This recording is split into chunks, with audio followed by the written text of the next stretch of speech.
never slow up, no I don't take shit. I got no love for the fakeness. If you wanna play tough and wanna hate this, I'll always show up. Hello students, आज की इस video में हम class 10th NIOS science and technology का sample paper देखेंगे। Sample paper के साथ इसकी डिज़ाइनिंग भी देखेंगे, कैसे डिज़ाइन किया था। तो सबसे पहले आपको ये देखना है कि 85 मार्क्स का क्वेश्चन पेपर होता है और 2.5 आवर्स का टाइम मिलेगा।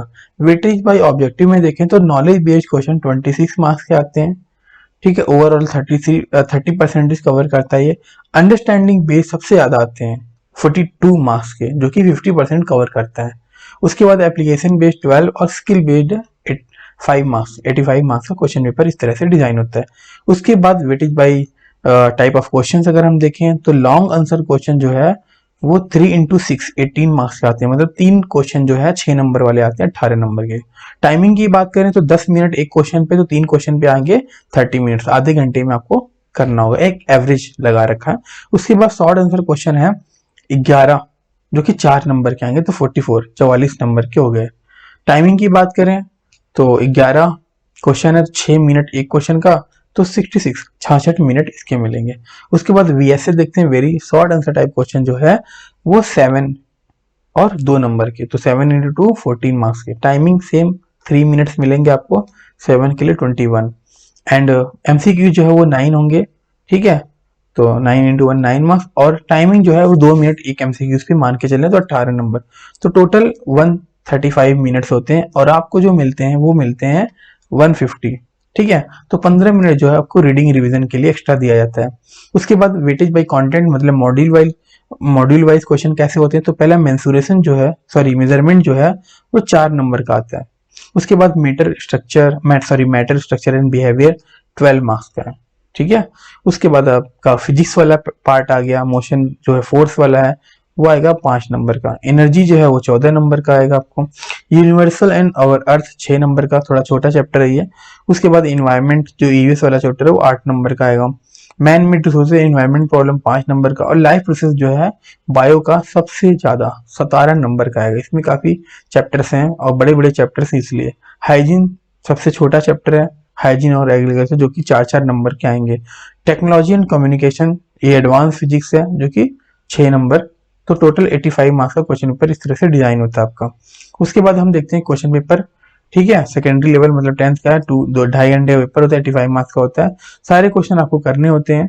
तो पहले MCQs देख लें। पहला question, the element whose atoms have completed outermost shell are called, ठीक है। तो इसमें जो आपको बेस्ट लगता है आप चूज कर सकते हो। उसके बाद सेकंड क्वेश्चन यहाँ पर दिया हुआ है, XYZ एलिमेंट्स की नेम से बताने हैं आपको। उसके बाद आपका थर्ड क्वेश्चन आ गया। थर्ड क्वेश्चन में कह रहे हैं which one of the following sets of 3 elements etch arrange in the order of increasing electronegativity. तो इलेक्ट्रोनेगेटिविटी सबसे ज्यादा किसकी है, अरेंज कर रखा है, वो आपको बताना है। उसी के बाद मैं सभी के ना आंसर शो करूंगा, इसलिए मैं आंसर बता नहीं रहा हूँ, ठीक है। उसके बाद फोर्थ क्वेश्चन आपका 1.0 kilogram block of ice is floating on the water, है ना, with 9/10 part emerge the weight of the, मतलब जो है 9 हिस्सा डूबा है, एक हिस्सा नहीं डूबा उसका, मतलब 10 हिस्सा अगर इसको डिवाइड करें तो block of the ice is recorded by spring balance, मतलब स्प्रिंग बैलेंस वहां पर कंडीशन, मतलब क्या बैलेंस करें, क्या वेट लगाएं, है ना, वेट की वैल्यू पूछ रहा है ताकि वो बैलेंस हो जाए। इसका फॉर्मूला होता है, फॉर्मूला बेस्ड क्वेश्चन है ये, अभी हम देखेंगे इसका। उसके बाद fifth question MCQ, the treatment of cancer by radiotherapy involve, क्या कौन सा रे है वो आपको बताना है। इसी तरह 6, 7, 8, उसके बाद 9th ये क्वेश्चन है आपका। उसके बाद 10 से लेकर 16 तक जो है वो 2 से 3 स्टेटमेंट या सेंटेंस लिखने हैं आपको, 2-2 नंबर के हैं, ठीक है। तो आप वीडियो को पॉज करके यहाँ से आप आसानी से क्वेश्चन पढ़ सकते हो कि किस तरह से क्वेश्चन यहाँ पर है। अभी मैं इसका इन सभी के आंसर्स भी शो करता हूँ, ठीक है। नेक्स्ट आपका 17 से लेकर 27 तक जो है वो 7 से 8 लाइंस लिखना, 4 मार्क्स वाले क्वेश्चन है। तो मैं जूम करके आपको आंसर दिखाता हूँ, सॉरी क्वेश्चन दिखाता हूँ। ये देखो 17, 18, 19, 20, 21 तक है, ठीक है। उसके बाद आपका 22 से लेकर आपका 27 तक 4 मार्क्स वाले हो गए। उसके बाद आपके 28, 29, 30 जो है 10 से 12 लाइन लिखना है आपको, 6 नंबर वाले, ठीक है। तो ये आपका इस तरह से क्वेश्चन पेपर की डिजाइनिंग थी। अब आप यहाँ से इसके आंसर देख सकते हो कि किस तरह से आपको लिखना है, ठीक है। MCQs 9 होते हैं, तो ये तो आपको सीधे सीधे ऑप्शन नहीं लिखना, और तो कुछ लिखना नहीं है। उसके बाद देखो पॉइंट कितने, हैं, दो है तो state solid and two example of solid आपको बताने हैं, तो 1.5 इंटू कितने 2 नंबर का ये क्वेश्चन हो जाएगा। मतलब 1 नंबर ये सॉलिड के बताना, उसके एग्जांपल्स बताने हैं, तो 2 एग्जांपल्स आधे आधे नंबर के, तो हाफ इंटू 2 कितना होगा 1 और 1 ये 2 मार्क्स इस तरह से मिलेंगे। उसके बाद है 11th question, sum of the mass of sorry answer है sum of the mass of reactant sum of the mass of product 4.5 gram. ठीक है, ये सॉल्व करके बताया गया है। इस तरह से आप देख सकते हो मार्किंग स्कीम में यहाँ पर है, 2 नंबर है तो एक एक नंबर करके आपको 2 नंबर बनते हैं, इस तरह से लिखना होता है। 4 पॉइंट लिखने हैं तो 4 इंटू 1 इंटू 4 4। ठीक है, इस तरह से आपको आंसर्स लिखने हैं एग्जाम में। ठीक है, सारा यहाँ पर मेंशन कर रखा है। अच्छा, ये जो आप देख रहे हो पीडीएफ, ये एनसीईआरटी की वेबसाइट से मैंने डाउनलोड किया है। उसके बाद 20th आपका सेम वही है, 3 कंपोनेंट्स हैं वो बताने हैं आपको। तो हाफ मास के कंपोनेंट हाफ इंटू 3 कितना हो जाएगा 1.5। फिर इसको डिफाइन किया तो 1 नंबर, फिर दूसरे को डिफाइन किया तो टोटल 4 नंबर बन गए थे। इस तरह 21 है, 22, 23, ठीक है, और 24 आपका ये आ गया 25, 26, 27। ठीक है, 4 नंबर वाले ये हो गए। उसके बाद हम देखते हैं आपका 28। ठीक है, तो मिक्सचर और कंपाउंड में डिफरेंसेस बताने हैं, 3 डिफरेंसेस बताने हैं। यहाँ पर 4 डिफरेंसेस हैं, आप कोई 3 बता सकते हो। ठीक है, स्टार्टिंग के 3 भी लिख सकते हो। उसके बाद 29 के पॉइंट्स हैं, 3 पॉइंट्स 3 नंबर। ठीक है, और उसको डिफाइन किया, दूसरा वाला पार्ट है सी पार्ट, उसका 1 नंबर, और ए पार्ट के 2 नंबर, तो टोटल मिला के कितने हो गए 6 नंबर। उसी तरह आपका 31वां क्वेश्चन है। ठीक है, इस तरह से आपको आंसर लिखने हैं। अब हम देखते हैं अप्रैल 2022 का क्वेश्चन पेपर। तो स्टूडेंट्स, ये अप्रैल 2022 का क्वेश्चन पेपर है। इसमें सबसे पहले लिखा होगा this question paper consist of 30 questions and 12 printing pages, मतलब 12 प्रिंटिंग पेज होंगे जिसमें 30 क्वेश्चंस होंगे। आपको सबसे पहले अपना रोल नंबर यहाँ लिखना होगा, और इस क्वेश्चन पेपर का कोड और सेट ये है। Day and date of examination लिखनी है, मतलब मंडे है तो मंडे लिखोगे, और जिस दिन एग्जाम हो रहा है उस दिन का डेट लिखोगे आप, मतलब मंडे का डेट लिखोगे एग्जाम्पल के तौर पर। उसके बाद यहाँ पर सिग्नेचर होने हैं इन्विजिलेटर के, निरीक्षक के। ठीक है, उसके बाद जो जनरल इंस्ट्रक्शन है वो बहुत इंपॉर्टेंट है समझने के लिए, आपने पहले की वीडियोस में भी देख लिया होगा शायद, फिर भी मैं एक बार समझा देता हूँ फटाफट। पहला लिखा है कि कैंडिडेट को सबसे पहले अपना रोल नंबर क्वेश्चन पेपर लिखना होगा, जैसे कि मैंने अभी देखा था। उसके बाद सेकंड में कह रहे हैं कि एक बार आप क्रॉस चेक कर लो कि इसमें जो मेंशन है कि 12 पेजेस 30 क्वेश्चन है ना, एक्चुअली में अगर नहीं है तो आप कॉन्टेक्ट कर लेना।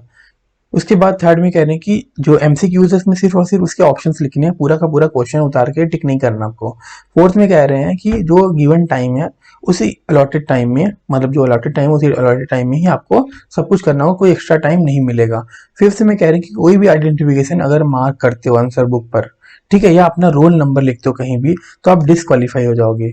ठीक है, मतलब आपका पेपर कैंसिल हो जाएगा।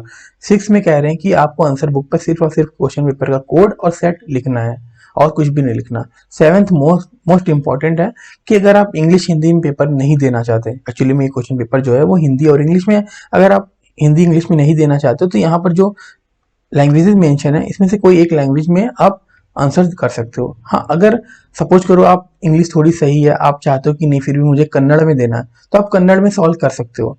इन केस अगर क्वेश्चन आपको इंग्लिश में नहीं समझ में आ रहा तो कोई समझाएगा नहीं। ठीक है, ये आपकी प्रॉब्लम होगी, आपका एरर माना जाएगा।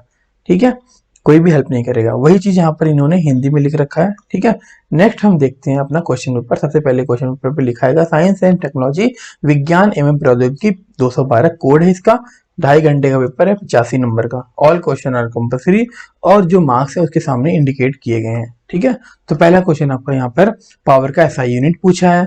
सेकंड क्वेश्चन में पूछा है कि 5 × 10⁻18 metre can also be expressed. ठीक है, ZM AM YN इसमें आपको मेंशन करके बताना है कि कौन सा वाला सही है। उसके बाद थर्ड में कह रहे हैं which of the following is not a homogeneous mixture, कौन सा इसमें होमोजेनियस मिक्सचर नहीं है वो आपको बताना है।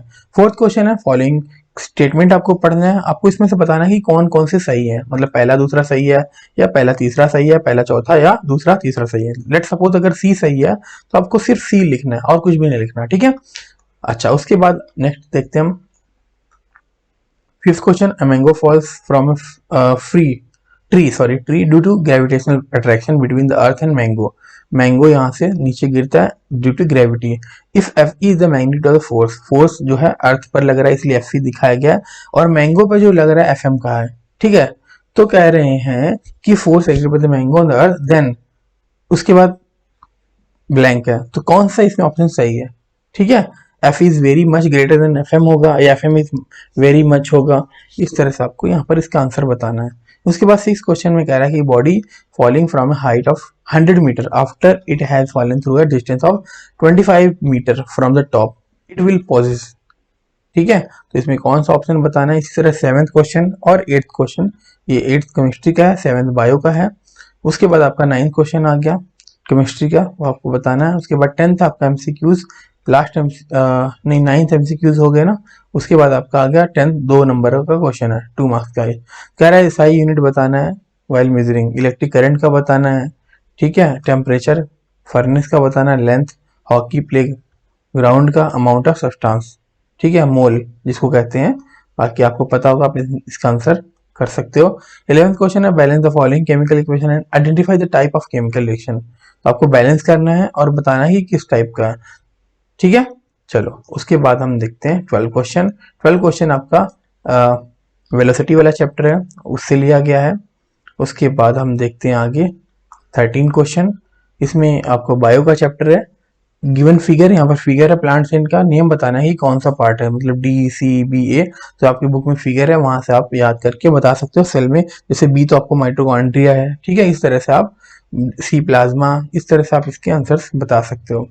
नेक्स्ट हमारा 14th है रिलेटिव ह्यूमिडिटी बताना है आपको, नेम बताना है इंस्ट्रूमेंट्स का, तो आपको डिफाइन करने का 1 नंबर मिलेगा। उसके बाद सेकंड पार्ट का 1 नंबर, 2 नंबर का मिलेगा। उसके बाद 15 क्वेश्चन है state the mode of transmission of dengue fever, तो डेंगू फीवर कैसे फैलता है वो बताना है, और 3 इसके सिम्टम्स बताने हैं।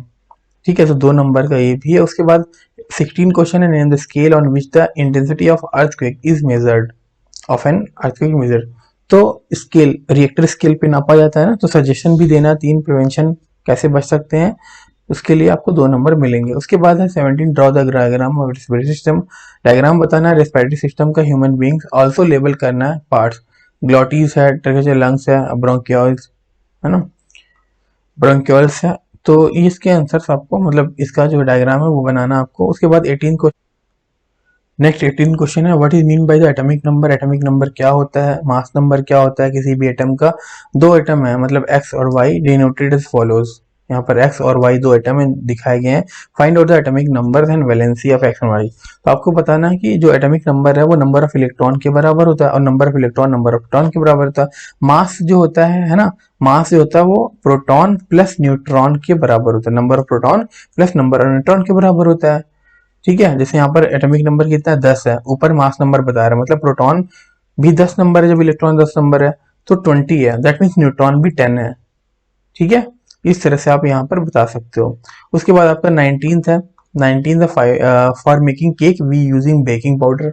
जब हम केक बनाते हैं तो क्या यूज करते हैं, बेकिंग पाउडर।